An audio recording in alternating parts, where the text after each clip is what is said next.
Welcome to Our Girl Relationships. We talk about the problems people face in their day to day lives. Let's start with the video. Growing up with strict parents, the freedom I had in my life was very limited. My parents basically dictated my life, and I could do nothing but stand and watch as they planned my future and every decision that came with it. Over time, I learned to accept my fate and the decisions they made for me. I blamed fate for letting me live as my parents' puppet. I studied hard, just like my parents wanted, stayed home without attending a single party, and never even had serious relationships since my parents were against it. The only thing that brought me joy while staying home was the kids I used to play with in the nearby park. They were around 7 years old, and since no other teenage girl went near the park, I had no other friends there except these kids. It was safe to say that they meant a lot more to me than I expected. For a girl with little to no social skills, I got pretty close with the kids and was good at handling younger ones too. The kids' moms were familiar with me, and when I got closer to them, they asked me to babysit their kids. That was the only source of money I could earn. My parents allotted a certain amount of pocket money every month, but it was barely enough to buy donuts. With time, I got even better at handling kids and I started loving it so much. I began loving kids and wishing to have some of my own one day. That was the only hope that kept me going through school. In college, I got into a relationship, but the restrictions I had at home made it hard to date. Soon, my parents started blaming me for not being able to stay in a relationship longer than 3 months. It got to the point where I started fearing relationships and wished to stay away from them at all costs. After I graduated college with top marks, I got into a great company and worked as an analyst. It was my dad's dream to make me an analyst. I was living someone else's life with someone else's wishes, and I could do nothing about it. I was good at my job, but really unhappy with where I was in my life. I tried to talk to them about resigning, but they didn't let me. Pathetic, I know. But being controlled by your parents all your life makes you lose all sense of individuality. You have to turn to them for every single thing in life. It was around that time when my parents put forth a marriage proposal for me. Their friend's son, who was pretty rich and spoiled. My parents wanted me to be with someone that matched their social and financial status, so they went ahead and accepted the proposal without my consent. I felt betrayed and helpless. The hold they had over me was so immense. Since they forced me into it, I met with the guy. He was decent, but I knew at first glance that he wasn't the least bit interested in me. It didn't hurt as much knowing I wasn't interested in a relationship either. This was purely business, just like our parents wanted. We met sometimes and got acquainted with each other, but never got really close. Our marriage date and every arrangement were made by both our parents. All we had to do was just show up there looking like the bride and groom. The wedding was grand and pristine, something that I hated. After our marriage, my husband and I moved to another apartment a bit far away from home. We lived together like roommates and nothing more. As months passed, we got closer over time, and I started getting attached to him more and more. Just like me, he wanted kids too. So after a while, we started trying for a kid, but failed. When we went to the doctors, they let us know that I couldn't get pregnant. It crushed me, but I knew there were other options to get pregnant, so I tried to calm myself. But my husband's condition was worse. He started avoiding me and was rude to me after the hospital visit.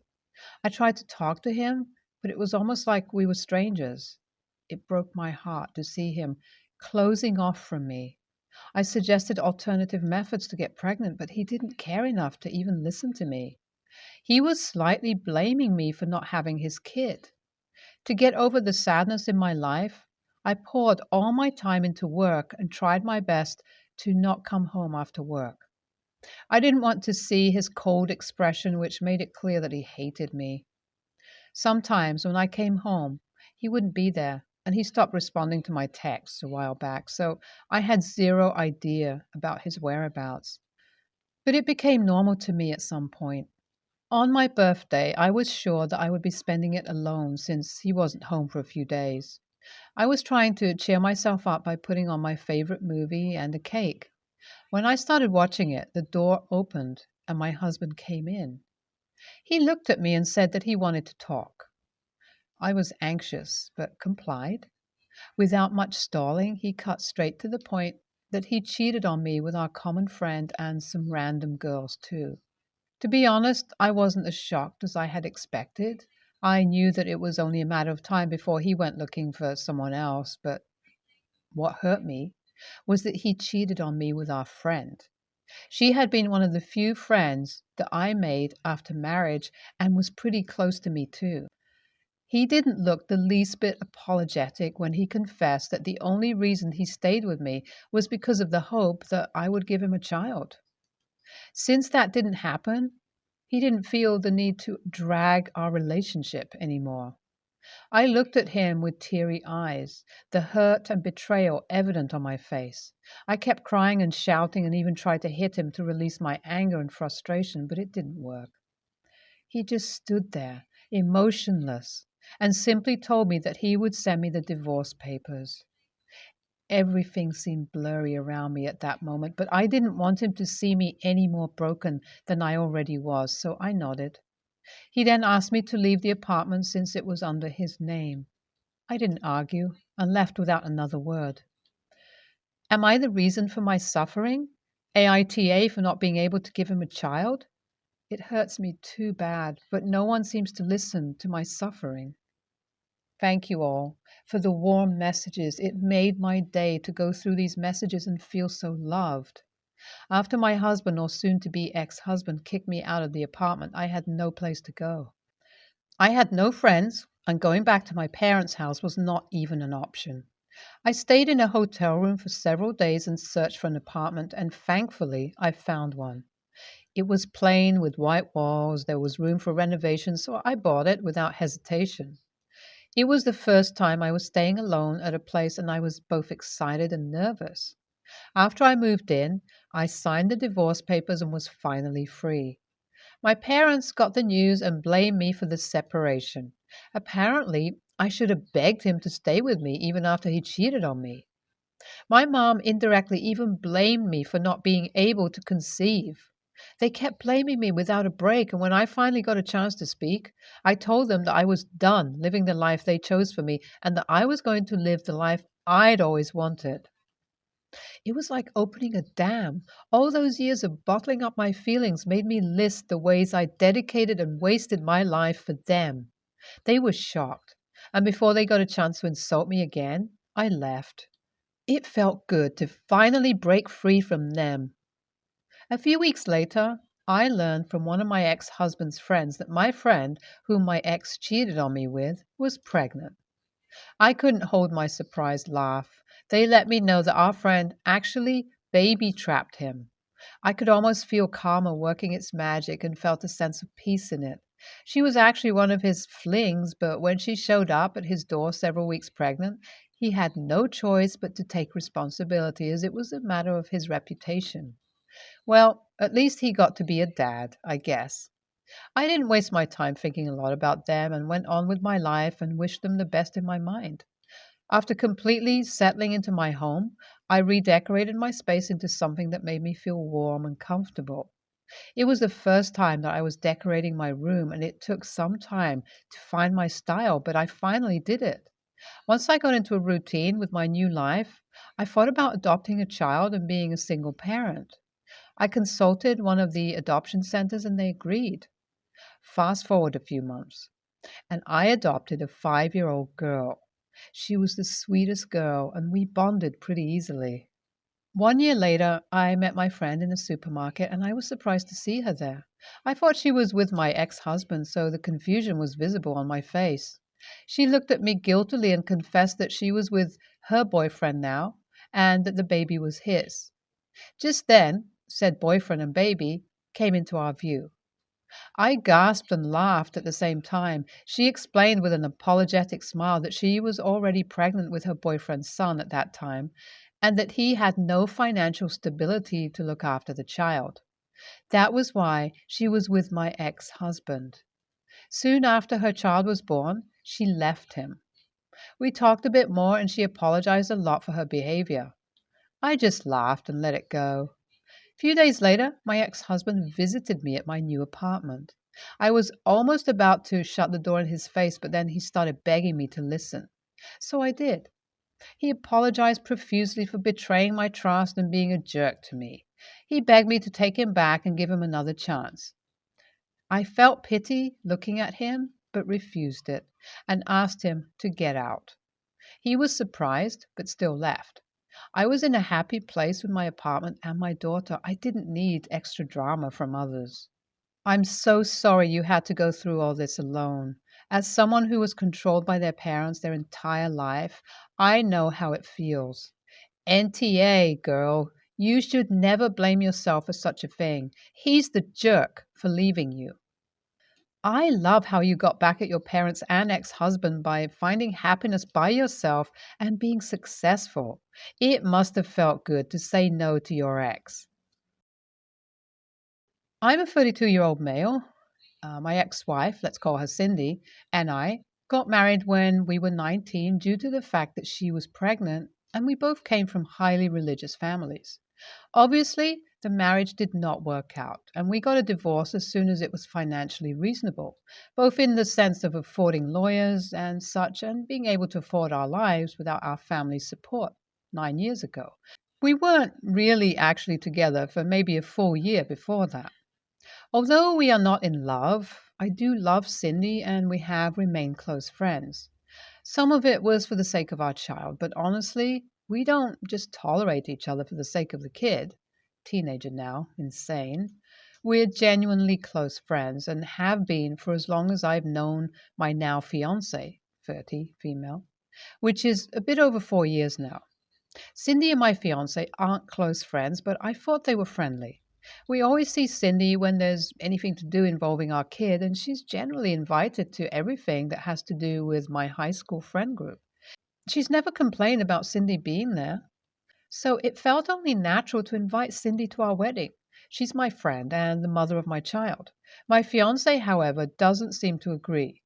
She didn't say anything when I added her to the guest list initially, but made a lot of comments over the past week or so about how it was a bit weird to invite my ex-wife, wasn't it?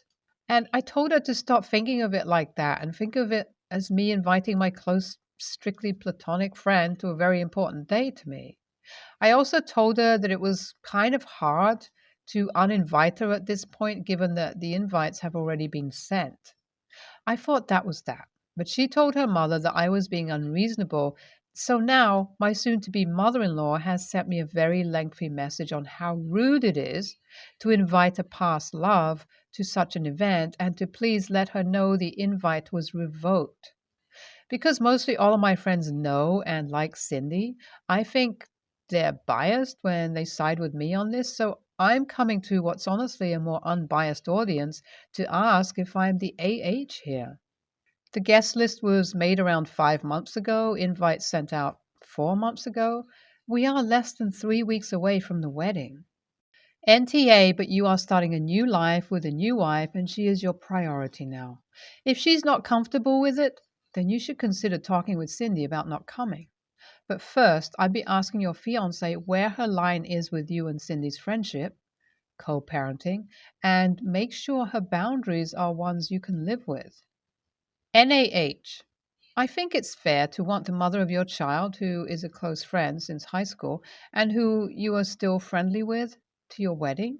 It's also fair for your fiance to want an uncomplicated wedding and to feel special on her first wedding day instead of having your family fawn over ex-wife if they are still on good terms. But you need to talk to your future wife. If you can't resolve this, it doesn't bode well for your joint future. I actually think it's great that you have such a strong relationship with the mother of your child, and I definitely believe that exes can be friends. I don't think you were wrong to invite her at all. I would imagine that for your teen, it's a lot easier to accept you getting remarried knowing that mom will be at the wedding and give her blessing. That said, There should have been a lot more communication with your fiance before the invitations went out. It sounds like she was a bit passive aggressive about it and you were a bit oblivious. I'm torn between everyone sucks and no a-holes here, but going with NaH because I think this was mostly just a failure to communicate in the middle of wedding planning chaos. My friend asked to carpool with me to an event. I wanted to take my car, and she told me she would have to bring her dog along, which I said was fine. When we got to the event, she asked for my keys, and I didn't really think much of it. I can unlock my car with my phone, so I left them with her. When I got back the car later, I saw that she had left her dog in the car. Please note the car was a perfectly safe temperature and she had access to water. When I let the dog out, I realized that she had clawed up the interior of my car, and there were also scratch marks underneath the window. Apparently, my friend had left the window cracked and the dog jumped out, scratching the exterior. I got the car, brand new, about 2 months ago and want to restore it to its prior state. I took the car into a reputable retailer and they quoted me $3,500 to fix all of the scratch marks. Technically, my insurance would cover this, but my rates would increase. WIBTA if I asked my friend to pay for the repairs out of pocket instead of going through my insurance? Adding some more details for the facts. The event was an outdoor sporting event that I was competing in, so once we got there, I was not with my friend. My friend did offer to take her car, but she was the one that asked to carpool, and I had already packed my car up, so did not want to inconvenience myself, and was just trying to be nice to her. Her car would also not have been able to make it to the event because we were driving up steep, gravelly roads. I think she just offered us courtesy. I gave her my keys in case she needed to access the car for food, water, sunscreen, etc. I could unlock the car with my phone, so I had no need for them. We had not talked about her leaving the dog in the car, and I had no way of knowing until I got back. For those who are interested, my friend did take responsibility for the damages and offered to pay.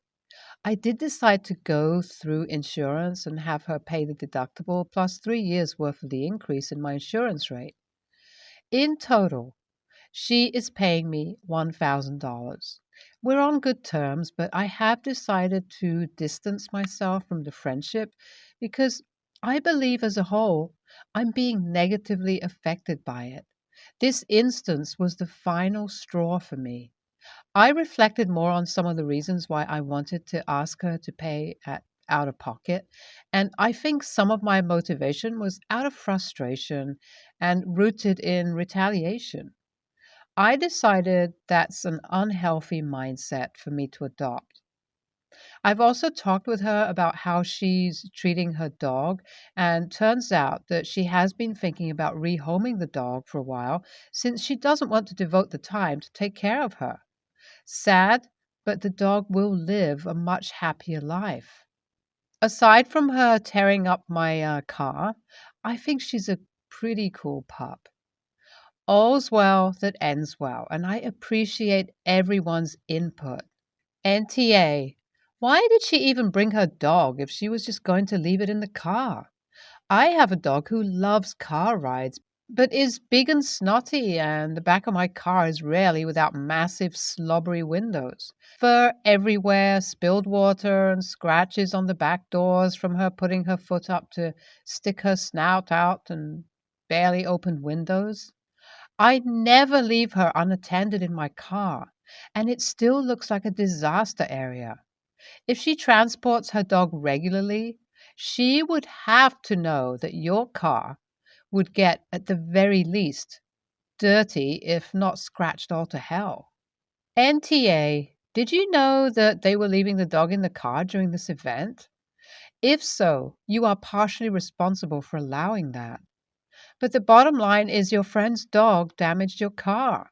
She should pay to repair the damage.